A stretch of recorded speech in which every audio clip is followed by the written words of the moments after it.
বানাবো গিলে মেটে দিয়ে কাবলি ছোলার তরকারি, নতুন রেসিপি, দারুণ খেতে। তো চলো দেখে নেওয়া যাক কাবলি ছোলা দিয়ে গিলেমেটের এই দুর্দান্ত রেসিপিটা। মা কিন্তু গিলেমেটেগুলোকে একটু ছোট টুকরো করে বেশ ভালো করে কেটে নিয়েছে।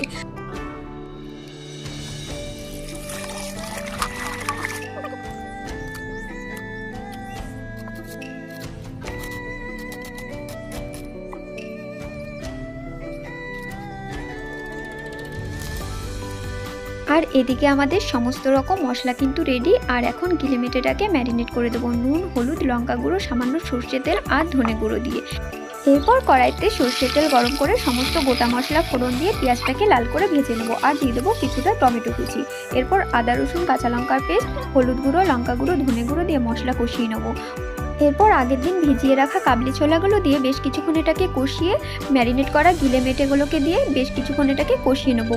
সামান্য গোলমরিচ গুঁড়ো আর মিট মশলা দিয়ে কিছুক্ষণ নাড়াচাড়া করে পরিমাণ মতো জল দিয়ে এটাকে কম আঁচে ঢাকা দিয়ে রান্না করে নিলেই রেডি অসাধারণ এই গিলেমেটে দিয়ে কাবলি ছোলার রেসিপি। ভিডিওটা ভালো লাগলে চ্যানেলটিকে সাবস্ক্রাইব করে পাশে থাকুন।